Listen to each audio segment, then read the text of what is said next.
first thing I'm going to do is I told Fred to stay. Fred, are you still here? All right, so I'm a musician, and I want to give you a gift, and it's going to hurt me because it's my favorite pick that I always carry just in case someone has a guitar and they need a player. Right now, I always have a pick. So I'm going to save you from going to the Guitar Center, stealing a pick like I always do, because that's where I got this one. Now he's going to start his career. What a guy. Wow. He eventually wants to be a musician. And I'm a musician. I've been playing drums I'm 41 years old. I've been playing drums now for about 32 years, or 31 years, I guess. I started because in elementary school, what happened was, I think it was 2nd or 3rd grade, and you had the option, you could do another class or go to drum lessons. And I can't figure out why everyone wasn't a drummer. It's like, well, you go to class or go to drum lessons. So I went to drum lessons. So I've been a musician my entire life. When I was in high school, there were 2 things I wanted to do. I wanted to be a strength coach or a music teacher. And that is like, to me, it's the duality of man. I mean, there couldn't be more opposite worlds, right? Like you think about like me and the band director at Robert Morris are very good friends. And she is the least athletic human. Nice lady, but the single least athletic human on earth. And so I'll show up at like a basketball game, the band set, and I'm just like, Hamer, you get behind the kit? I got my sticks in my pocket. I always have sticks with me, I always have a guitar pick with me, and I'm always ready to rock out. So if anyone wants to rock out, CJ plays a little bass still. We got the rhythm section covered. I didn't even know. But something I do at almost every presentation I give is share some of the notes I've taken so far from the people I've heard, so I'm going to pick on you a little more. And I want to do that because when Coach Bow was up here, he said, if you pick up one thing today and it makes you better, then it was worth it. It was a good trip. And I truly believe that. When you come to clinics like that, if you can steal one simple idea that makes your program better, you've had success. Coach Bow's type of effort and attitude. I mean, that's everything. When you're a child, your mentors are telling you that. It's all about how you react to problems. You're like, yeah, okay, whatever. But the older you get, and I've been at Robert Morris now 11 years, that is a lifetime in strength and conditioning. When you go to the NSCA Coaches Clinic or the CSCCA Clinic, they'll say everyone's been in your school 5 years, stand up, and maybe 40% stands up. Say you've been in your school 10 years, stand up. At that point, it's down to, 20% maybe? 20% of strength coaches have been at their university for 10 years plus. I've been at Robert Morris for 10 years. Now, I had 7 stops along the way to get there. So in my first 10 years in the profession, I was at 6 schools. The next 10 years, I was at 1 school. I'm very lucky. I was born and raised in the west end of Pittsburgh. So I'm in my hometown. How many strength coaches get that opportunity? And I've been there for 10 years. So I am extremely lucky. And to be honest with you, a lot of it's because of these guys and young lady here, a lot of people who have worked for me in the past, and people who have come through Robert Morris and helped us out. Because without them, we couldn't have success. Because I'm a one-man, I'm the only full-time, truly full-time benefits the whole thing. Like I go to the dentist, they have toothaches. I'm like, oh, you're all right, it's good. But that's the reality of the small school strength and conditioning. So effort and attitude, very important. Coach Bowden, he stole my slides. He had, I'm convinced you guys shared them with him or something. Be on time, pay attention, work hard. You'll see my next to last slide says, be on time and work hard, and you'll be all right in life. I truly believe that. And he talked about doing your job. I'm going to tell you a quick story about our former director of basketball ops. My man Shakes. They call him Shakes. He had a shaking thing, and we all call him Shakes. And he liked it, I think. I would always go to practice, and I would see him with a dry erase marker. He would be like scribbling with it. Every time I go to practice, Shakes is in there scribbling a dry erase marker, and he erases, scribble, erase. Finally, one day I was like, Shakes, why do you do that? He goes, because when Coach Toll says, give me the clipboard and I can draw my dry erase, if that marker doesn't work, he's going to throw it at me and yell. So I'm always making sure the marker works. And that's doing your job. His job was to make sure the markers work. And if the markers don't work, then he upsets the apple cart. Then there's a worse practice. Then the coach is bad. Then the practice starts going south. Coach Hale speaking, so many great things he had. One of the first things he said was, when we got there, we had to hug our guys. I'm a hugger. I hug everyone. When you come to my house, my wife's going to hug you, my dog's going to jump on you, my son's going to hug you. That's just how we are in our house, and then we're going to start rocking out when the drum sets and the guitar. Get to know your athletes. Show them that you care. That is the most important thing, and I think you nailed that at the beginning. Sometimes you got to reach out to those athletes. Funny story. You don't know this one. So when Powertrain, who used to work for, came to Pittsburgh, they didn't have a facility yet. So I get a call from a friend of mine. He says, hey, I got these guys that need a place to train some NFL guys. what time are you there in the summer? You know this? Yeah. Okay. What time are you there in the summer? I said, the group's this time, this time. He goes, it's James Harrison, it's Paul Plozlowski, I always mispronounce his name, Heath Miller, Chris Kimoatu, who was the laziest human. That dude was just lazy. I remember watching him, come on, Chris. And a few other guys. And they would come out to our facility and train. And I have a great James Harrison story. It has nothing to do with strength conditioning, but you're going to love it anyways. So I had this soccer player, it was about 5'4" dude from suburban Pittsburgh, stereotypical white soccer player, blonde kid, a little bit of a lisp. And he walks in the weight room one day, and James Harrison just finished training. Now let's all imagine James. That's an intimidating dude, right? And he's sitting on the bench. I'm sitting there, James is sitting here, and he's just dripping in sweat, just looking jacked. And the kid walks in, and the kid's about 5'4", but about 175. So for a soccer player, pretty muscular kid. And he was a tough kid. Let's call him J5. So J5 walks in. James Harrison looks up at him. The kid's kind of stocky for a soccer player. He goes, "What are you, a wrestler?" And J5 goes, "What are you, a hockey player?" And James Harrison goes, "My name's Sydney. I've been tanning." I'm like, all right, James, I can respect that, So those guys, and I thought it was great to see, for my athletes, to see that level of athlete training. And James Harrison, I pick on Chris Kimoatu because James came in every day to compete. Chris came in smelling like beer. And seeing James compete even then he was old in the NFL, and he was, 33 at the time, and that was old. But seeing him come in every day, just boom, boom, punch it, was great for my athlete to see what he puts into his training sessions every single day. We can steal from the private sector, we can steal from the big time U, we can steal from high school strength coach, and I think as long as we're all stealing from each other, making each other better, we're all gonna be better for it. And you said people not players. I mean, that's reality. We are dealing with human beings. Joe Airman, I think it was, who originally wrote about, are you a transformational coach or a transactional coach? And I always look at it, are you just playing chess with your athletes and just moving in one space, or are you actually trying to get them to learn how to move themselves? You're dealing with human beings. When they walk in the door, they are a human who has their own beliefs, who has their own thoughts. Sometimes you're going to agree with them, sometimes you're not, but you have to try to reach them. You have to talk to them about their life. How are things going? What's new? Yesterday, I had one athlete train. It's spring break. We got nothing going on. The quarterback was supposed to come in. He had some internship things that came up.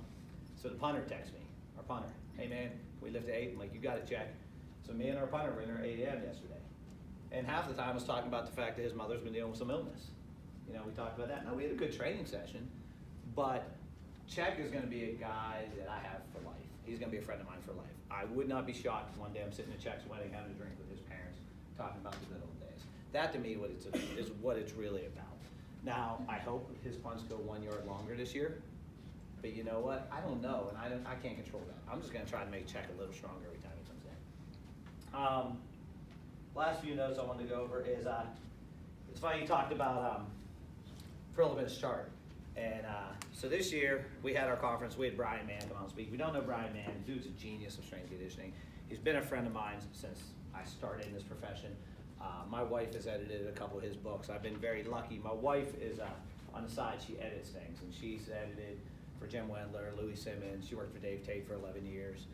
And she did Brian Mann's book, and I said, "Hey, we use Philippians chart, but Brian, what I do is I flip it up 5 or 10%. And the reason I flip it up 5 or 10% is because when you look at the Westside barbell lifters, they know how to sit in that, and they have good technique. Boom, pop that thing up.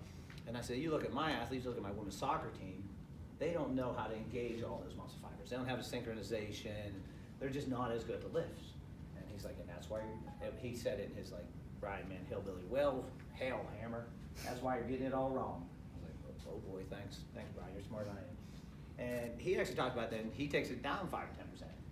And he said, my women's soccer team, it doesn't matter. They're weak. If I take them down to 55% as opposed to 65%, they're still going to get stronger because they're so weak. Now, I don't agree with Brian. That being said, I respect where he's coming from. And I think that's one of the things in the profession is you may not agree with it, but at least respect where that person's coming from. Last thing I'm going to do is, as I always do this in presentations, is just give you some of the books that kind of moved me, some of the books that I think are important. Obviously, you talked about the tier. I think everyone should have an idea of the tier system. You don't have to use the tier system, but I think Joe Ken's done a great job of kind of making it user-friendly for us. I think 531's a really good book. Funny story about that, I was in a local YMCA training one day, and this guy had an Elite FTS shirt on. I had an Elite FTS shirt on. He would give me like the, you man. And he walks over and he's like, Elite FTS. I said, yeah, he goes, 531 changed my life. And I said, hey, you want that book signed? He's like, you kidding me? I said, I know someone that's in the book in this gym right now. I went over to my wife and said, that girl, go talk to her. She's in the book. And this dude was so happy. My wife literally signed and like edited by Meek. My wife's Meek. Other books. As somebody who's going to be non-strength conditioning, start with Why. Great book. Everyone should read that book. A book that really changed the way I see the people is the book To the Last Breath. This book is about a gentleman who wanted to climb the 7 highest peaks, one on each continent, and also surf every ocean. He's a professor at Georgetown. And when he started this thing, he was teaching at Georgetown, and he said it was all about just giving them the information. And like you were talking about, having people versus just dealing with the athlete. And he said by the end of this, he learned about humanity and how he could affect his students and improve their lives. And he started some great programs at Georgetown since then. The professor is Slackley, Francis Slackley.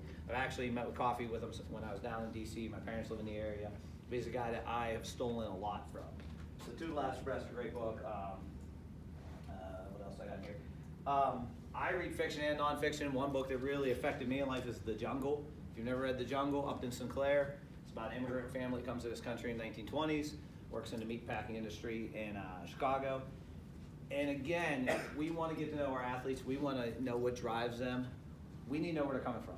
None of my athletes are coming from a meatpacking plant in Chicago, because there are no meatpacking plants like there used to be in the 1920s. But to understand that people have very different upbringings, very different lifestyles than you. When you walk in the weight room, you see me. There is a distinct difference when you see me, when you see Gildersleeve, you see Fred, because we are different people. We look different, we talk different, we act different. Zach Reed, great strength coach, Georgia Tech. He was at my conference 2 years ago we were hosting, and I had one of my interns interview him. And he said, and I'll never forget this, he said to the intern, I could take Hamer's program, walk over to Rod Morris, and start training his athletes with his program. It'd be a different program. I'm gonna say things differently. I'm gonna coach it a little differently. I'm gonna push things a little differently. It's gonna be a different program. And at the same time, if you've ever seen Zach Reed, he's 6'4", 320 pounds with abs. Automatically, when Zach Reed walks in at 6'4", 320 versus 5'8", 195-ish, you're gonna have a different approach. You're gonna have a different effect. Athletes are gonna have it. A 17, 18-year-old kid is gonna look a lot differently to Zach Reed than me. And you need to understand that, and I think that's important. Again, I've been at Rod Morris 11 years. Also, I've been writing for Elite FTS I've been a columnist now for about 8 years with them. I owe a lot of my success to Dave Tate. I got started with Elite FTS and dealing with Dave Tate back in the 90s when Elite FTS was just starting up. He was basically running everything out of West Side at the time, and Buddy Morris kind of introduced me to it, and I would intern for Buddy. I'd go home at night, and I would read Louis Simmons articles. Now, anyone's old enough to remember the website Deep Squatter? That was the place to be in 1999 on the interwebs. That thing, they would release articles about once a month, and it was the greatest day of the month. Nowadays, information is everywhere. It's everywhere. But that's how I got started with that. Next one, there we go. I always start with my thank you. That's my son, Tenzing. Tenzing is named after the first Sherpa to summit Mount Everest. Tenzing Norgay was the first Sherpa to climb Mount Everest when I knew I was having a son. I said to my wife, I want to name him after someone who's accomplished something in his life. You notice he's rocking the elite shirt there. We call that squat guy. He got squat guy on his chest there. At the end of the day, I hate saying this, but I'm going to be really honest. With the direction I see this profession, in 10 years, I won't be a strength coach. And I love what I do, and I hope I am. Because I'm going to choose him over the profession. I'm going to choose him over the profession. I'll tell you that right now. I will not travel to the level that you see traveling in strength conditioning happening. I will not do the 15-hour days, 6 days a week. I'm just not going to do it. Now, there are days, I mean, you guys see these guys that were there 5 to 7 or 8. It still happens, don't get me wrong. I'm not complaining about my hours. What I'm telling you is there will be a breaking point where I say, I'm not doing 15 hours a day, and then coming back 15 hours a day, and then coming back 15 hours a day. I love what I do. I love impacting kids. I love winning games. I love having fun. I love seeing success. But I'm going to choose him over strength conditioning. I got Starbucks and he's a barista. I'll go there. So hopefully in 10 years, I'm still hanging around. We're still talking, having beers, talking about what we do, but the way the profession's going, especially with the sport-specific strength coaches, where you see universities bringing in for one sport, and that person is traveling full-time at every practice, basically doing what the athletic trainers are doing, and on top of that, doing the training athletes. I think it's a bad path. That's just my opinion. But I want to point this out. I can't get the turn.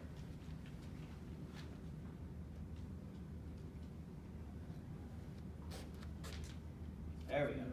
So basically, I'm going to go do an overview of our in-season. Probably my notebook's walking under my wallet or something here. Overview of what we do in season. I will be more than happy to send you all of our programming. I didn't put in my slides like that. Mainly one, because I'm not that smart, and two, because it confuses me. It is pretty simple. Like you said, we're simple. We're going to do something fast. We're going to do something strong. We're going to do something for reps. Now, we talked about 3 methods to increase muscular tension, dynamic effort, maximal effort, repetition effort. This is an overview of all of our training. Now, when you look at the tier system, what are you going to see? They're going to do something fast, they're going to do something strong, they're going to do something for reps. When you look at a West Side approach, they're going to do something fast, do something strong, do something for reps. Pretty much every program you see, an Olympic-based program, if you are truly Olympic-based, you're going to do something fast, something strong, something for reps. Basically, my presentation's over. That's what you do. Now, that being said, when the team shows up, obviously you're not jumping in with that. We're going to start out our team, we're going to warm them up. We did a thing a couple years back. We moved into a temporary facility. We got rid of it. I just brought it back, where our football team comes in. They start with 10 up downs every day on the whistle.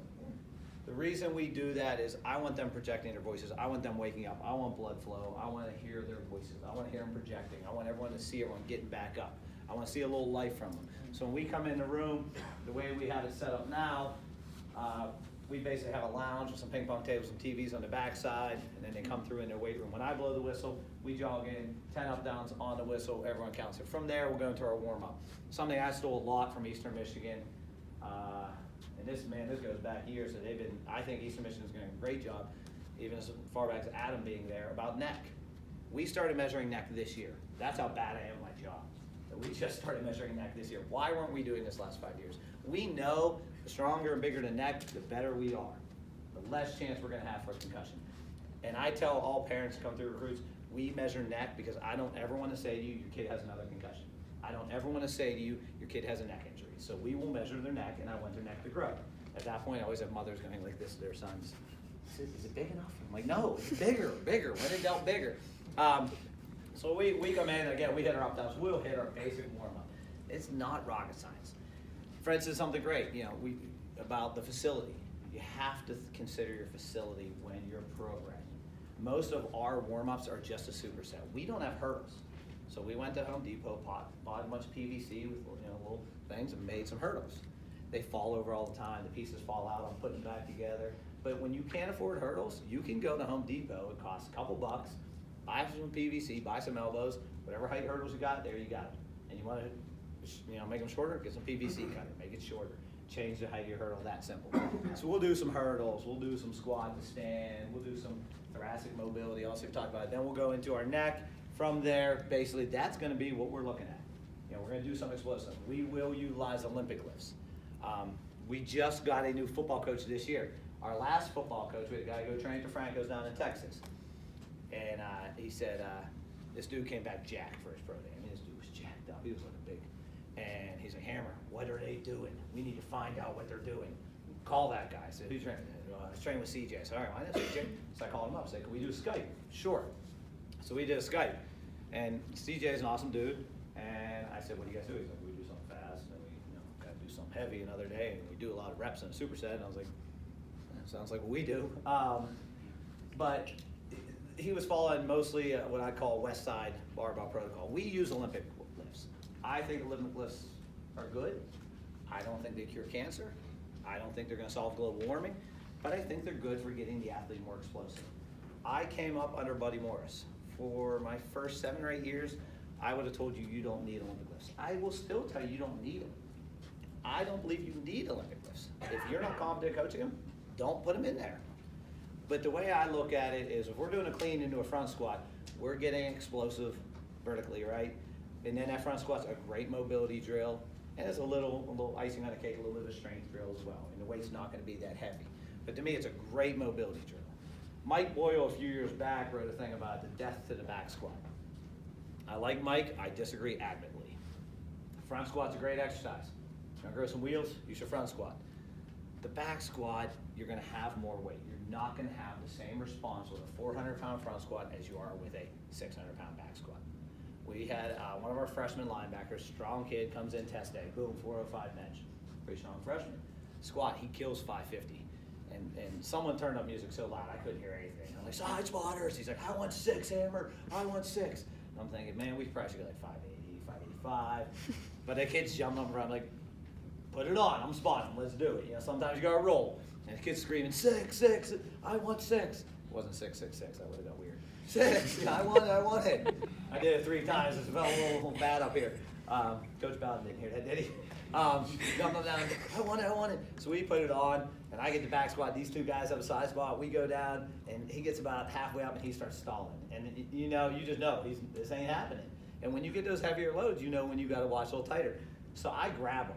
My coaches are there, players are jumping. You guys know what it's like. Everyone's getting hyped up. He racks it. Everyone, I got it. I'm like, no, he didn't get it. And I'm screaming, take it, but no one heard me because I'm here. But take it. And he's going, is he old enough? I can't hear what he's saying. My face is red. I'm sweating. My hair was in my face. It was a mess.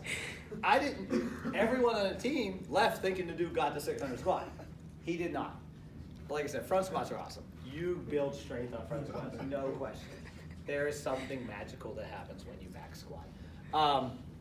You know, I'm going to talk a lot about this. No one knows how much you care. No one cares how much you know until you know how much you care. Teddy Roosevelt said it. It's so true. That kid, I didn't tell him immediately he didn't get it. He came back the next day. He's like, how was that 6 squat? I'm like, you know you didn't get it. He's like, what do you mean? I'm like, Frank, you're my guy. I love you, brother. You're strong. You didn't get the 6. He's like, you touched me? I'm like, I know you didn't. You were so hyped up, you know. And we've all, if you ever lifted some heavy weight, you're so hyped up. You're like, did you touch me? I couldn't feel it. My face hurt. I don't know what was going on. If you've ever competed in powerlifting, you know, people say that squat was high or people judge squats. I'm going to promise you, if you ever competed in powerlifting in gear, you have no idea what your depth is. And I'm talking specifically about gear. You just know your face feels like it's going to explode in any second. Even raw, I think there's some of that. So, you know, the kid, I truly believe he believes I didn't touch him. But I did. And you know, I broke him the news and said, hey, man, and, you know, gave him a little pat on the back. He's like, but you know, I could get it. I said, Frank, you're a freshman who benched 405, who killed 550. Like, you're good. Let's just keep working, brother. And you'll probably, I said, school record's 650. You're very capable of getting the school record. I said, just be careful. I think you're going to be a DN next year. I'm not DN. I said, oh, keep growing, you are. But you have to get to this with those student athletes when they come in. We come in season, we're only in 2 days a week. Everyone talks about how much time you spend with your strength coach. When we get to season, that starts to cut back. We live 2 days a week. So you have 2 times to get an impact with that young man. Or if you're, you know, I'm going to talk a little bit about female sports as well, with that young lady. Because I personally train 4 sports. I have softball, I have volleyball, women's soccer, and football. So 3 of my 4 sports are females. And listen, for the football coaches, I apologize. I like coaching women better. They're more fun. They walk in, they don't know, they're green. They go, I don't know, and I go squat, and they go, okay. I had a volleyball player. This girl could be a model. Gorgeous. Liz. She's about 6'1", 6'2", skinny girl. She squatted 225 plus chains off a box for a double 2 weeks ago. And she didn't get that was cool. She was like, was that good? I'm like, well, our starting corner can't do that right now. That wasn't a joke. We want to get our athletes stronger, we want to get them faster. Stronger equals faster. Listen, I understand that when we're talking about the elite level lifters, that's not always true, but when we're talking about the average athlete walking through our door, they need to be stronger. Stronger does equal faster. We're going to look at the force velocity curve for a second here, and I understand that strength and speed are on opposite ends of that curve, but when you have an athlete, you know, Fred talked about, they came here to play football because they're good at football. Or was that you or Bowden? You guys look alike. I thought that would get a bigger laugh. Your job is to make them stronger, and definitely for first 2 to 3 years. If someone benches 5, do they need to bench 505? I don't know, probably not. We had a football player a few years back. During camp, we were testing. Hit a 475 bench during camp. The end. It's a senior year. 475. That's really strong, right? He says, I want 5. I said, no. He said, why not? I said, because it's camp. I said, you'll never lose on the field because of lack of bench. He's like, but I think I can hit 5. I said, I think you can hit 5 too. What's the risk of an injury right now? Risk reward. Well, but I think I can get 5. And this is where, this is a human being. I really wanted to see him try 5. And I think he could have got 5. But you have to, again, risk reward. What am I going for here? So your goal is to get our athletes stronger. Does anyone know who that is? Come on. It's Fred. It's not Fred. It looks like one there. Well, I'll tell you, that was an American record, I think, last year. One of the reasons I use this picture is look at his feet right there. How many smart strength coaches would fix his technique? Right? He catches his snatch, stagger. It's not quite a split, he just staggers. How many strength coaches do we know would fix that? One thing I think, especially in season when we're not pushing them, you need to be using every lift as an assessment of how they're moving as an athlete. We all have a dominant side, obviously, even at the elite level. We all have a dominant side. I wear pants because my left calf is a good 1.5 inches bigger than my right calf. I was unracking a squat one day, and our tailback looks at me, who's a jacked up, strong kid, and he goes, I wish I had calves like Hamer's left one. And I'm like trying to, like, I'm getting ready for a heavy squat, like I hate you so bad. Like, oh God, this ain't coming back up. My arms are about 1 inch difference. I try to fix this problem. I can't. I brush my teeth with my right hand. I play guitar. I play drums. I do all these things that create these imbalances in me that my right arm and my left leg are significantly stronger. And I work on it every day. And it's funny, I think as strength coaches, we think we're going to fix all the problems. Like, oh, I'm going to fix that balance in you with 3 sets of 10. 3 sets of 10 band abduction is not going to make up for 84,000 steps or whatever it is you're going to take today in the wrong movement pattern. So we're trying to address the issues we see, but we're not going to solve everything. Are we all going to fix that lift right there? Let's see, how do I get this play? Up. So this right here, let's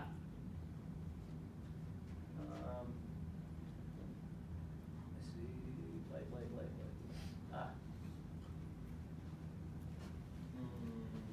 Trying to get that video up. Yeah, it's embedded in there. It should be set to go. So this right here, this is Pierce Demas. If you don't know who Pierce Demas is, he's the only Olympic weightlifter to win 4 medals. So he went 4 straight Olympics that he won a medal. He won 3 golds and 1 bronze. He competed at, that's fine. Is that it or not? That'll be fine.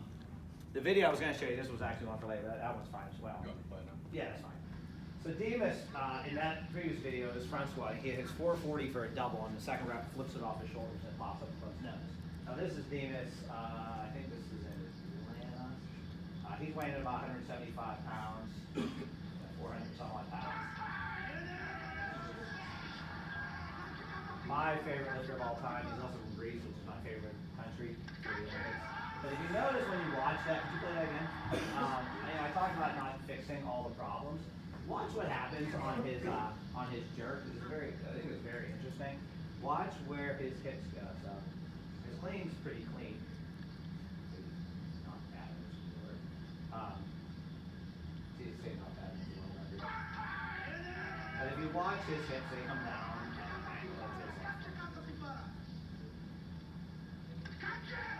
Everyone see that? Now, in his final Olympic Games, which he wasn't going to compete in the final Olympics, but being Greek, he competed in the final Olympics in Greece because it was in his hometown of Athens, and he wanted to win a medal. He went gold, and then bronze in Greece. At the time, he was in his 4th Olympic, which in Olympic weightlifting is a lifetime of lifting. So for him even to get to that level is amazing. We aren't working with this level of athlete. This, like you said, they are here to play football. We said already today, they're not here to be Olympic weightlifters. They're here to be football players, right? So they're never going to get this technically sound to lifts. But Pierce's lift is not perfect. You know, his jerk is not perfect. Pierce, if you notice, he doesn't do a split in his jerks. Very unusual at that level. Most guys split their lifts, right? He actually leans off that left side. In the clean and jerk he did to win his bronze medal, he almost goes into a full squat with it. and he shifts off a ton to his left. So when he presses, he drops this way, and he almost goes into a full squat position. Amazing to overcome that lift, but that is a guy who spent his lifetime. He's currently coaching in the United States. Look at weightlifting. That guy spent his lifetime with his lifts, and guess what? They're not perfect, and we need to understand that. And I think when we're in season, we can look at that and try to tweak, try to make the lifts better. Stop looking for perfection from your athletes. Start looking for improvement. I'm so sad that I can't get my videos to play, and I apologize, because this is the single greatest video on the internet. It's some dude in his living room, deadlifting with the greatest cat back you've ever seen in your life. And then when it breaks his knee, not only does he hitch it, but he actually goes into a full squat to then swim it back up. And once he finishes, he decides to make it a double. But that's what many of our athletes have done before they see us, and that's what many of them do whenever they leave our room. You know, our lifts finish.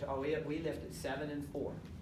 Our 4 p.m. lifts finishes, and Psycho Ben, as I call him, Big Ben, he's a psycho. This dude, I'm convinced he's going to just one day turn around and punch me in the face.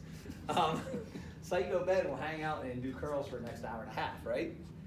He's not doing extra squats. He's not doing, behind the neck jerk technique.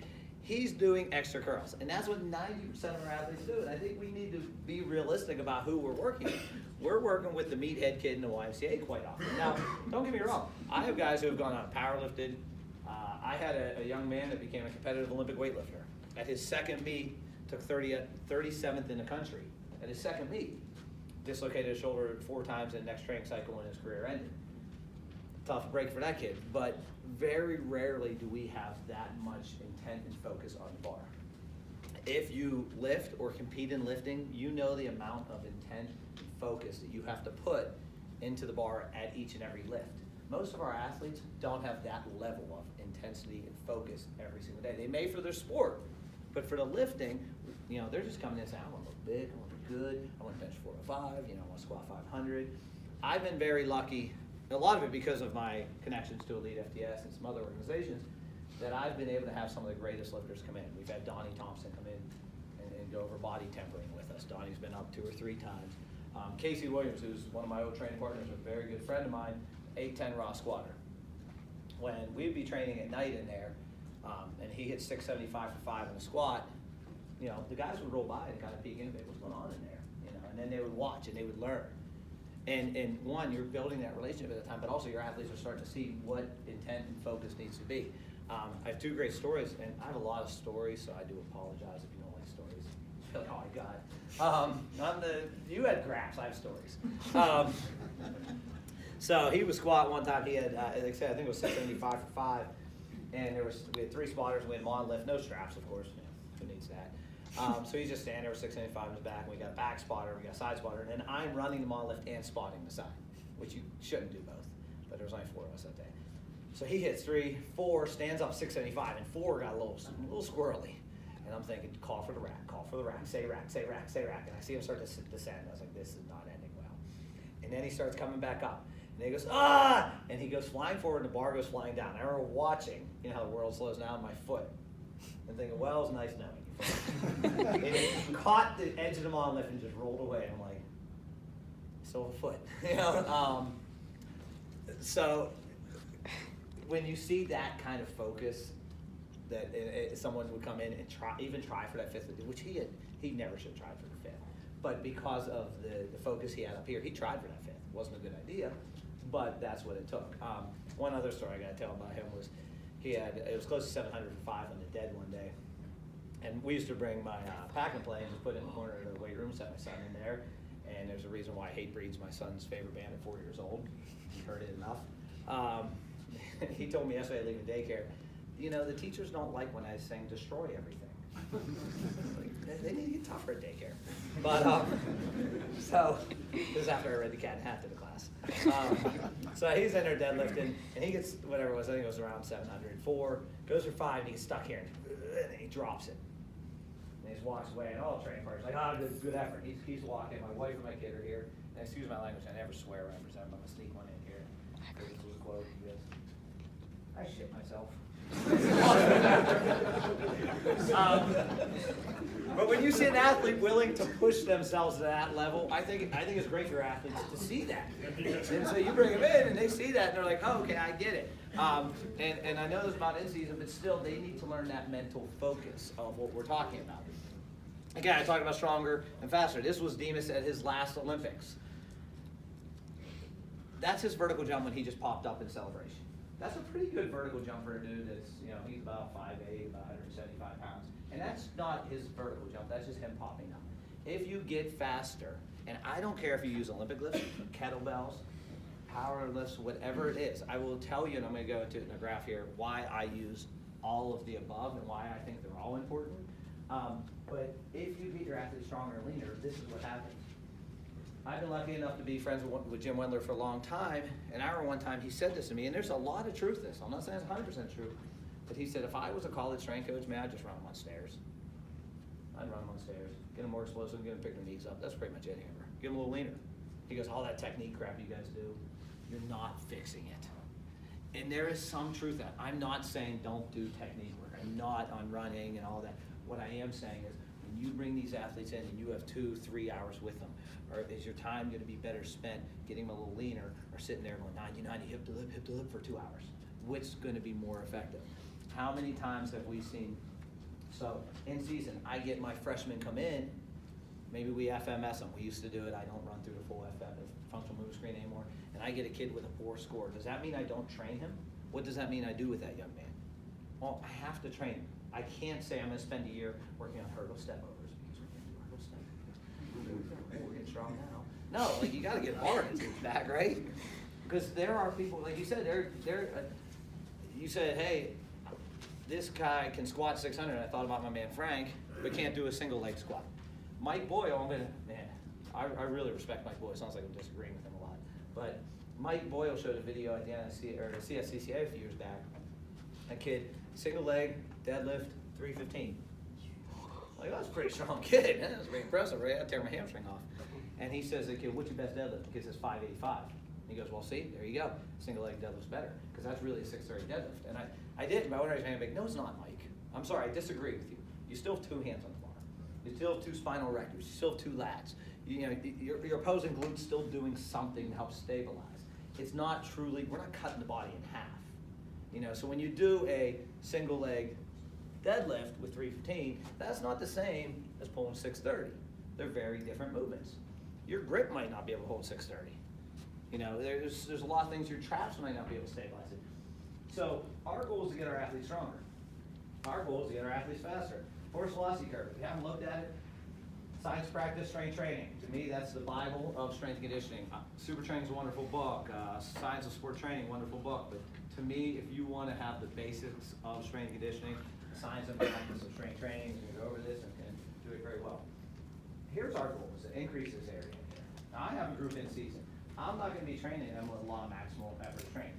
One thing that I think is getting very interesting, if you have the ability to look at velocity of the barbell, I have one 10-new unit, so I have the ability to look at one person at a time, is using, especially in season, a number here instead of a maximal effort. So then we're saying you can keep going up in weight until you hit 0.4 meters per second squared.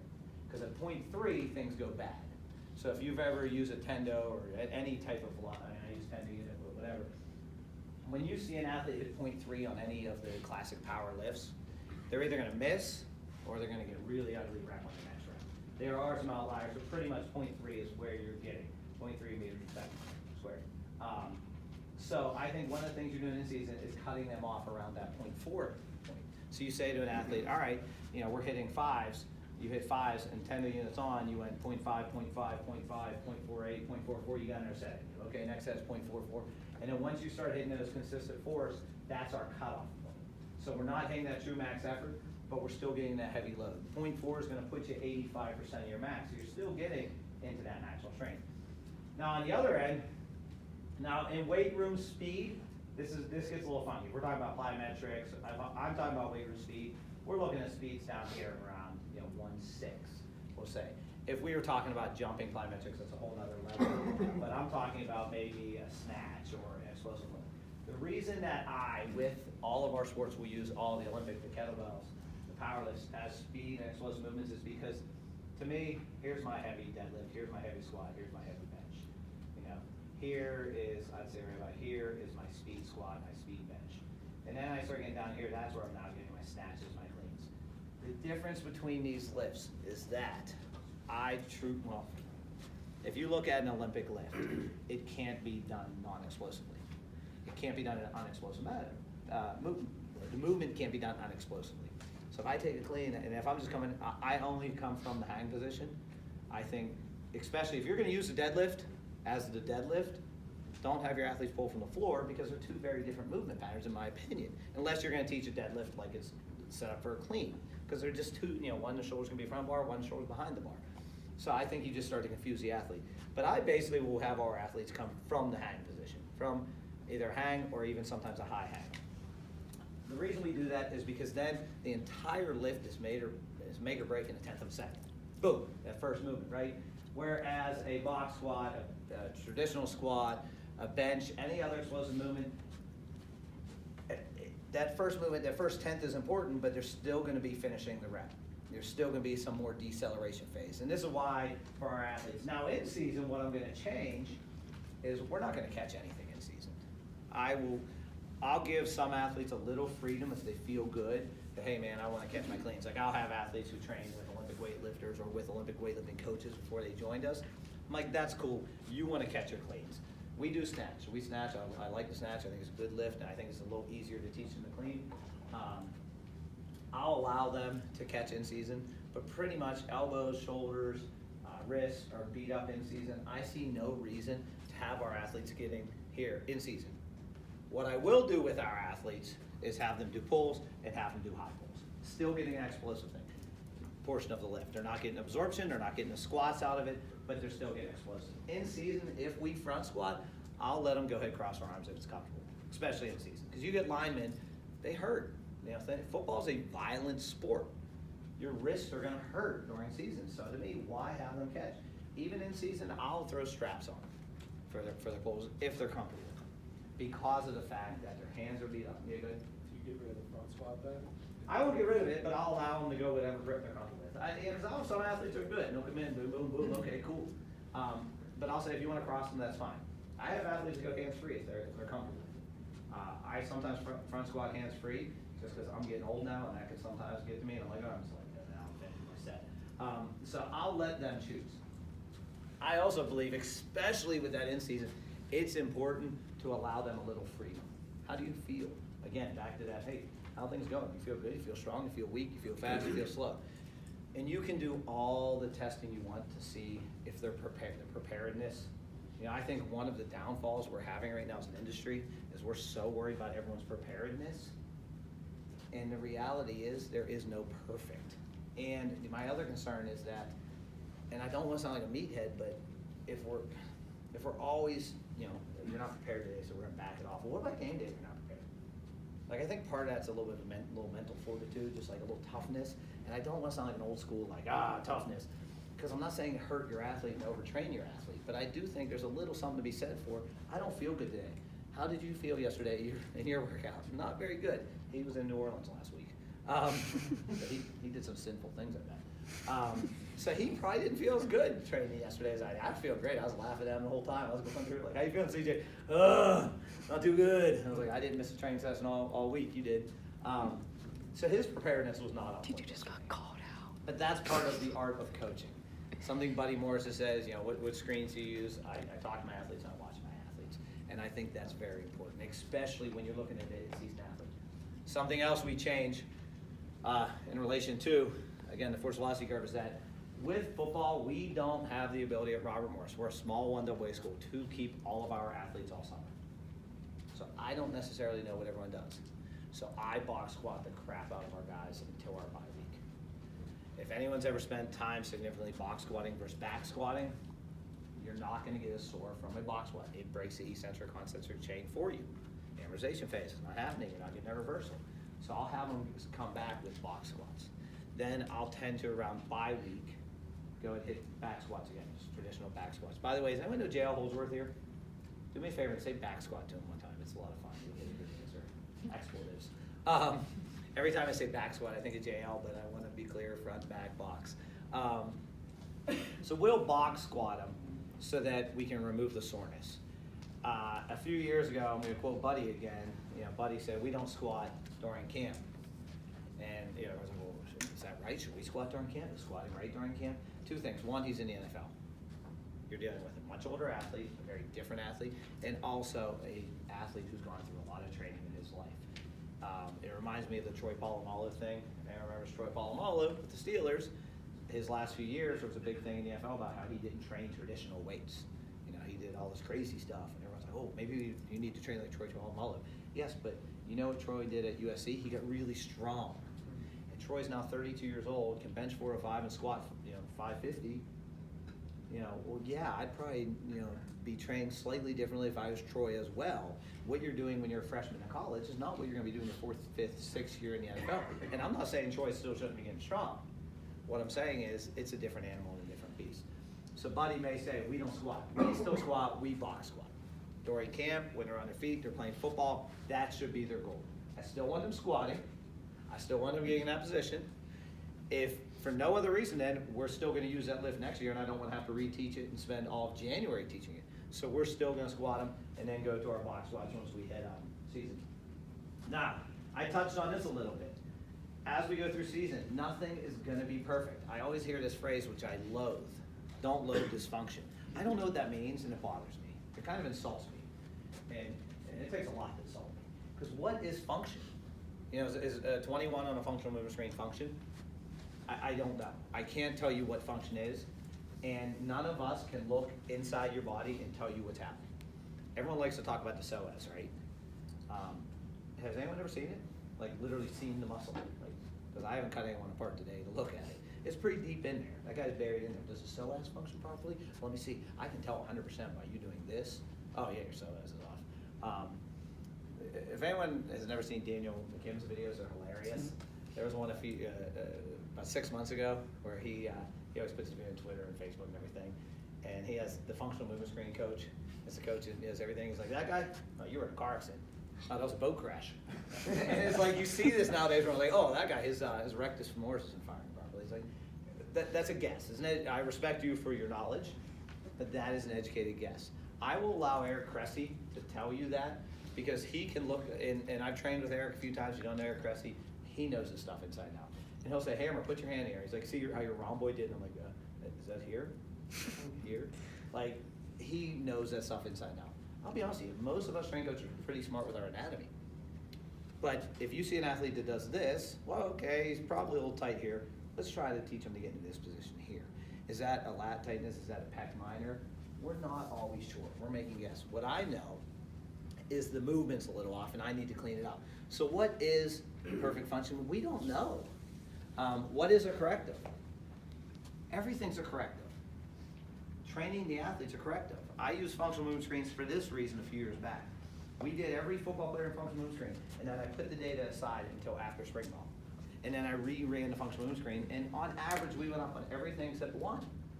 The only one we didn't improve on is shoulder. The shoulder test, if you don't know that one's out, right there. And so I'm going through my program, like, well, we pressed too much, we didn't row enough, we didn't do this, we didn't do this, we didn't do enough rotator work, blah, blah, blah. And then I used this thing called common sense, and I remembered that the second test was done right after spring ball. Well, of course their shoulders were a little banged up. They just ran into each other for a couple weeks. We just had some practices. The numbers weren't, it wasn't like they went from all threes to all ones. It was like a quarter of a point down. Well, one, there's probably some margin of error in there, and two, we just played football. So they're probably a little bit banged up. So everything is corrective. I've used this one in almost every presentation we got. Corrective. They're also corrective. Why? Because guns. Everyone wants to be bigger. But I like Turkish get-ups. I think that's a great corrective exercise. I like using a clean as a corrective. Snatches, squats. We have a quarterback with us now, kid from Ohio, great kid, big, strong quarterback, strongest quarterback we have. When he first got there, I said, put your hands in the air. And he went like this. And I was like, no, I mean like all the way in the air. And I said to him, Maddie, you're going to die. And he said, that's pretty serious, Hamer. And I was like, no, we're going to be in the bank. Robert's going to come in and say, hands up. And you're going to go, quit messing with me, put your hands up. No, I'm serious. I'm trying here. And he's going to blow you away. I'm going to be good. I'll be up here. So obviously with that kid, we're trying to get in here. Now, he's better. He's still not perfect. You know, when we do overhead work with almost all of our athletes. I like overhead pressing. When I was a younger strength coach, I would sit there and say, oh my God, you know, you can't do overhead where I can't do it, it's gonna kill you. It is not gonna kill you. If you feel comfortable teaching it and you feel it's a safe exercise, I recommend doing it. If you don't feel safe with a barbell, use a kettlebell. If you don't feel safe with a kettlebell, use a dumbbell. Like, if it works, you use the bars, you know, football bars or whatever, there's a million names for those different bars, use a log. But Matt Barr, I let his name out, I was supposed to. Matty, great kid, when he does his overhead work, he still gets a little lean. So what are we doing? We're trying to correct that. I'm not completely removing the lift. I'm not gonna allow him to get as aggressive with the lift. And at the same time, I'm gonna coach that lift a little more because I know when Matt does that, he's gonna struggle with it, all right? But what's my other option? You know, well, we're gonna just take you over here for 4 years of your career and have you take 4 steps back. We can't spend Matt's entire career taking 4 steps back. We eventually have to work on getting him strong. I'll give you an example from women's basketball. We have 2 girls, seniors, very strong young ladies, and one has a super long femur. The other one has a short femur. They squat roughly the same amount of weight. One, her squat form, chest drops every time. Long femur, short torso, chest is gonna drop in a squat. When we go to front squats, she's a little better. I don't take back squats away from her. Again, what I've done is we just adjust her back squats a little. I don't have the ability to give my athletes Olympic lifting shoes or chucks or whatever you want to train in. I train in both depending on what we're doing for the day. I would put her in an Olympic shoe if I had the opportunity, but I don't have that ability to put her in Olympic shoes. So what do? I said, and she knows, I've told her 100 times, like, when you squat, we're gonna have this issue. So here's how we're gonna adjust it. We're still gonna squat. I still think it's a good exercise. Maybe we're not going as aggressive with her, but when we hit those front squats, we're coming back at her because I know front squats is gonna be her bread and butter. And again, I'm a little upset I can't get my videos played, but this is similar to the video we showed where you saw his hips coming down off the side. Right here, Steve Goggins. If you don't know who Steve Goggins is, Steve squatted 1,100. This was him squatting 800 for 5. Steve Goggins, great story about Steve. So I was at a Learn to Train back when Elite FDS used to do Learn to Trains. They were awesome. They were so cool. And they had all the people that work for Elite up front, and all the people said, ask question to anyone. And Ed Cohn was next to me. Like, Ed Cohn, like the greatest, that's cool, man. Ed Cohn, his hands are this big. He's standing next to me, and then Steve Goggins is a couple people down.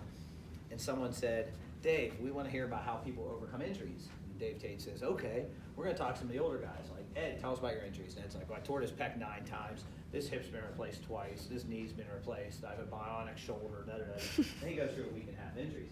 And Steve Goggins, in awesome Steve Goggins way, says, you know, back in '87, I tweaked that hamstring.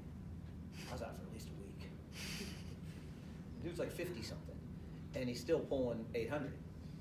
This is a video, again, I can't go to play, and I apologize, I'm computer illiterate. 805. Steve's chest drops, and he turns almost every squat into a good morning. How many great strength coaches would fix Steve Goggins? So my question is, what are we fixing? He's never had an injury other than 87 with that hamstring. That was my Steve Goggins, and it's not very good. But I've seen where his chest almost touches his thighs in competition. I mean, he drops in that squat, and his chest is parallel. I don't know if his femur is, but his chest is parallel to the ground.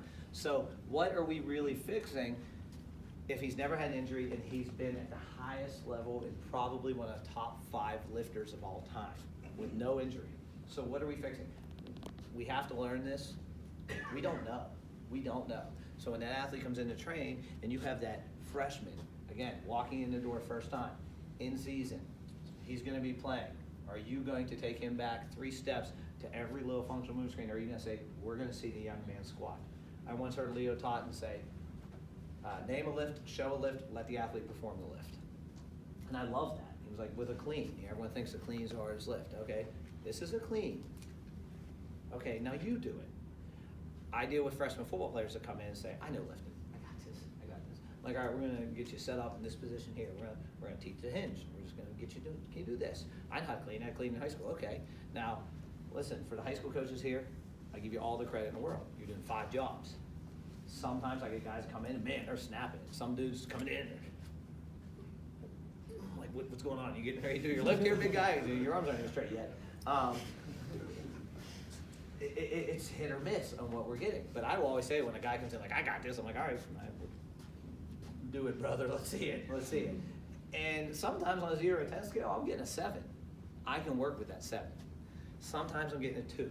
Now that's where you really have to start taking steps back with that young man or that young woman, depending on the sport, because their technique is so atrocious that you don't want them to hurt themselves. But if everything looks pretty clean, okay, well, we're gonna work with that.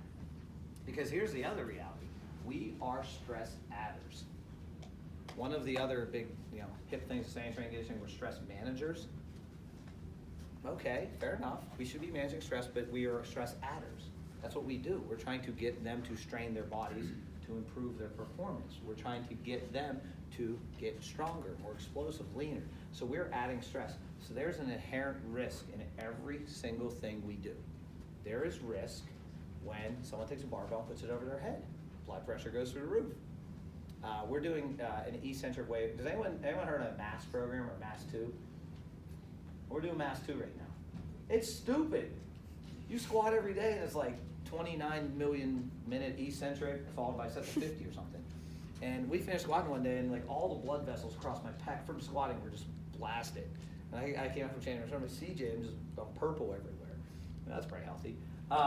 And actually on the eccentric day when I went to do my box jumps and my left eye wasn't working the way it was supposed to. I'm like, I'm pretty sure it was a mini stroke.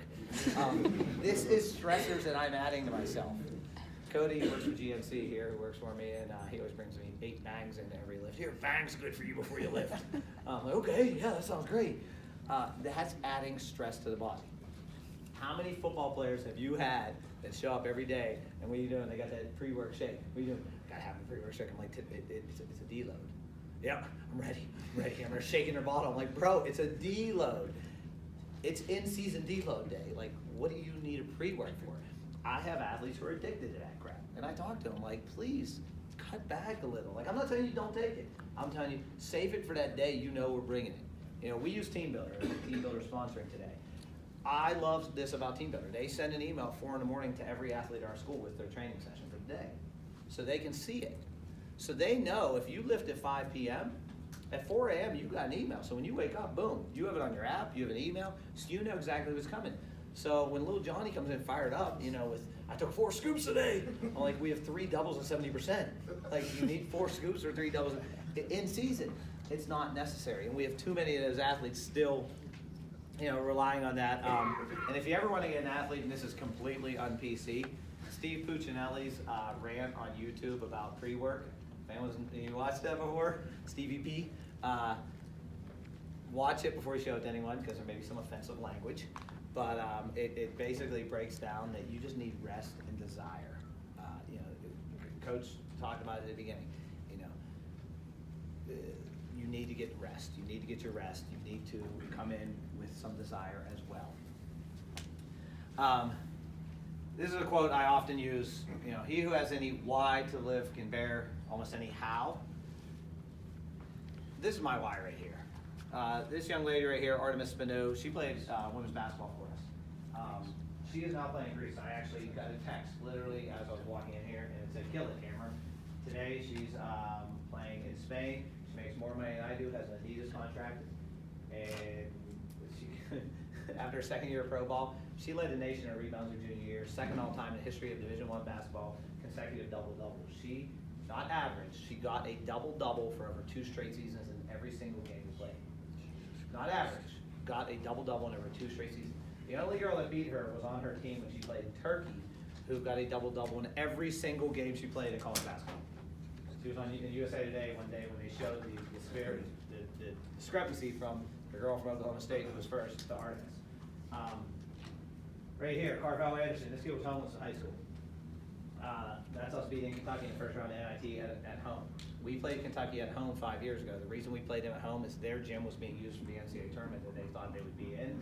And their backup gym, which seats 12,000, had women's NIT or something. So we played in our 3,000 seat gym. Carvel, again, was homeless. Carvel recently had some tough things going on in his life and texted me from Italy, where he's living now. Said, hey, and this was one of the biggest compliments I could get. In the text from a kid who was homeless, JUCO, ended up with us, Conference Player of the Year, says, Hamer, you're the strongest person I know. And I text back, who is this? true. I'm going through some things. How can we help? And we've talked almost every day for the last 3 weeks. This young man right here, Marcellus Branch, was a cornerback for us. Marcellus had one of my favorite lines you ever hear in the history of the weight room. It's only gravity. That's all it is. We were squatting one day, and I know you've had dudes like this. You can picture it. And I really like in season, out of season, either or. Giving those all-you-can-eat sets at the end, similar to a 5-3-1, but doing it in percents as well. So saying you have 3 singles at 80, and then 2 singles at or above 80. How you feeling? Talk to your coach. Talk to me. How you feeling? You want to go 90? Let's do it. So he hit his 2 singles at like 90% of squat, and it was at the time I think 475. He did 5 plates, 5 plates. I'm like, Sellers, you already hit your max. Like, bro, let's back off. 515. 515. Hands on gravity is all it is. And I was like, let's do it, brother. Let's put it on. I'll spot you. And he doubled it. He ended up making a practice squat for the Falcons this year. The way he made it was down to him and one other guy. They did like one of these grip competitions we've all done and said, last guy standing, you make the practice squat. And I would never bet against this kid for a second, Marcellus Branch. His mother still contacts me about once a week just to see how things are going to Robert Morris. And to go from a team that in his career he won 8 games? 8 games in 4 years. He won 8 games in 4 years. We got new coaching staff this year. Obviously, hope that's going to change. And he's in the NFL. How many young men win 8 games at one double A in the Northeast Conference and get a chance to go play professionally in the NFL? Hasn't made it on the field yet this year, but I have no doubt he'll make the practice squad again next year. That's my why, and that's why I come to work every day. And I said at the beginning of this that in 10 years, I may not be a strength coach because of the direction of the profession. My concern, and I implore all of you, whether you be private sector, whether you be high school, whether you be college, remember that this is what matters. One of my soon-to-be interns, this young lady actually hasn't even started as an intern with us. She came for an interview. I said, what are you doing Saturday? She said, nothing. I said, get in the car. I said to her, I said, who do you treat better, your bosses or your staff and your athletes? I judge a person on that simple question. And what I mean by that is that these are who we're working for.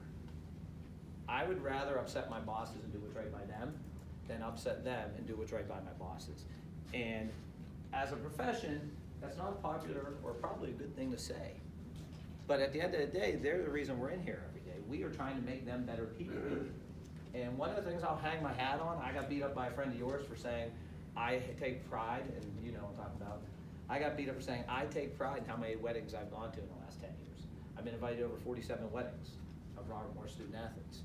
That I'll hang my hat on that. I can't go to all of them. I was supposed to be in a wedding in Italy, but that wedding's over. Tie it back to the last slide, you figure out what happened to that young man. He cheated on his girlfriend. What do you think? This isn't live anymore, is it? Poor guy. But that's what we're doing this for every day. I've used this picture a lot too. We talk about our whys. These are the Indian Trail steps in Pittsburgh. If you notice, they keep going up and they actually kind of slide over here and right there. We're not too far from Pittsburgh, so a lot of you have probably been there. Right here, roughly, is about where the Fort Pitt Tunnel is today. Okay, so if you know Pittsburgh at all, you ever come through the Fort Pitt Tunnel, that's the tunnel that leads right into the city. That's that hole right there. Wasn't there. Back in the day, this was Mount Washington, this was Southside, this is where the mills were. This is how you got to work.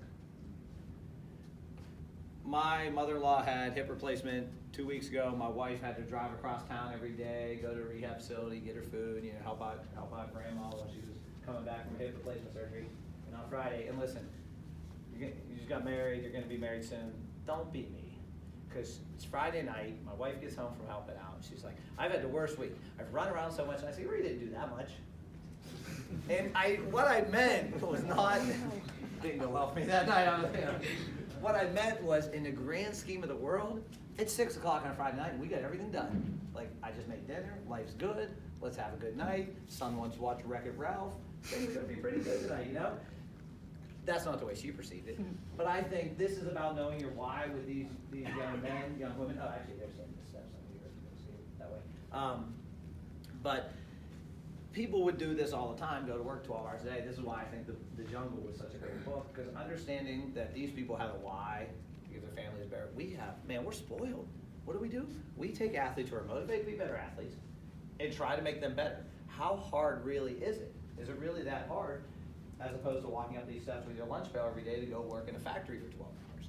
It's not that hard. If you haven't read the book, Playing Through the Whistle, about Aliquippa, If you don't know, I like football, great football. The high school, I'm in the district, beat them 2-0 in the Whitfield playoff game this year. 2-0 at Heinz Field. How cool was that? It was a safety in the first quarter. But, a powerhouse of high school football. But to understand where your athletes are coming from, I think we need to read things like through the whistle. Be on time, work hard. Stolen directly from coach.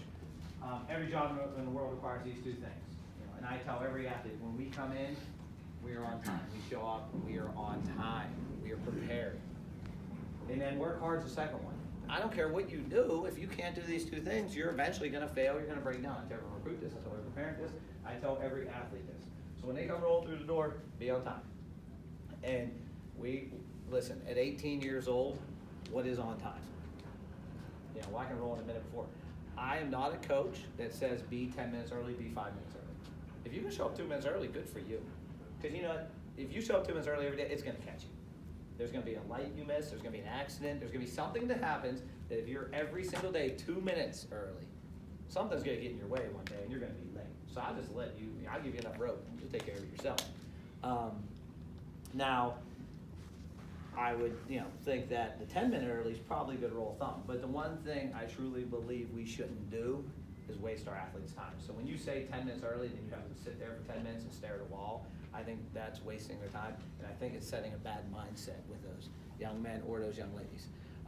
That's all I got for today. That was I was a little over now. I apologize. That's my cell. That's my email. You can find me on Elite FTS as well. And again, I know I kind of touched on our in-season training, but I wanted to give you more of an overview of how we approach things, how I specifically approach things at Robert Morris, and what's kept me employed for almost 20 years in this profession. If there's any questions, comments, concerns about anything whatsoever, guitar, who's the greatest ever? Jimmy. Well, I do appreciate all your time. Thank you very much for having me. Thank you.